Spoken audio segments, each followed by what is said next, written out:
Halo semuanya, perkenalkan nama saya Wayan Gita Widiana dari Program Studi Sistem Informasi Universitas Teknokrat Indonesia. Pada kali ini, saya akan menjelaskan materi tentang Business Management Managing in a Global Business Environment atau dalam bahasa Indonesia, mengelola dalam lingkungan bisnis global. Yang pertama, pengertian. Pengertian dari mengelola dalam lingkungan bisnis global adalah mengacu pada praktik mengawasi dan memimpin operasi, strategi, dan sumber daya perusahaan dalam konteks yang sudah melampaui batas-batas nasional. Baiklah, yang kedua ada 4 tahap globalisasi. Sebelum mencapai tahap globalisasi, perusahaan harus mencapai atau melalui tahap-tahap sebagai berikut. Yang pertama, tahap domestik, yang kedua tahap internasional, yang ketiga tahap multinasional, dan yang terakhir adalah tahap global. Yang diartikan bahwa tahap global adalah tahap yang sudah mendunia. Selanjutnya yang ketiga ada prinsip dari bisnis internasional. Sebenarnya pada prinsip dari bisnis internasional terdapat banyak sekali, akan tetapi pada video kali ini saya hanya menuliskan 2, yaitu yang pertama selalu tunjukkan rasa hormat dan dengarkan, jangan terburu-buru. Yang kedua, jangan merasa jalanmu yang terbaik. Dan yang keempat ada faktor kunci dalam internasional lingkungan.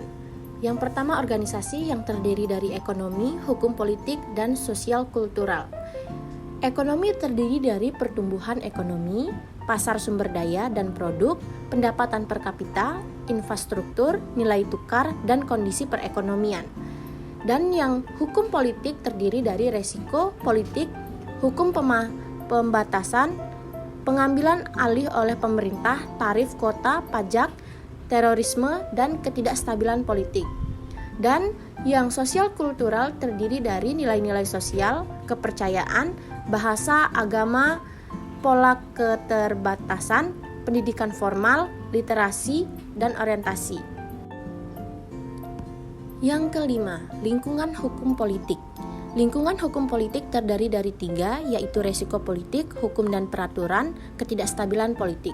Resiko politik terdiri dari resiko hilangnya aset, kemampuan, menghasilkan uang atau kendali manajerial. Yang kedua, hukum dan peraturan. Hukum dan peraturan berbeda dari satu negara ke negara lain. Perubahan yang paling nyata dalam faktor hukum politik muncul dari Perjanjian Perdagangan Internasional, GATT, EU, dan NAFTA. Yang ketiga, ketidakstabilan politik, termasuk pengambilan pemerintah. Dan yang keenam, pengaruh budaya tambahan untuk internasional pertimbangan organisasi, yang terdiri dari bahasa, agama, sikap, organisasi sosial, dan pendidikan. Dan yang terakhir, mengelola lintas budaya. Cara mengelola lintas budaya, manajer harus peka terhadap seluk-beluk budaya dalam kepemimpinan, pengambilan keputusan, motivasi, kontrol, dan juga manajer harus fleksibel secara budaya dan mudah beradaptasi dengan lingkungan baru. Tidak bisa etnosentris dan juga gegaran budaya dapat menyebabkan frustasi dan kecemasan. Baiklah, sekian saja penjelasan dari saya mengenai materi mengelola dalam lingkungan bisnis global, dan terima kasih telah menonton video saya. Sampai jumpa!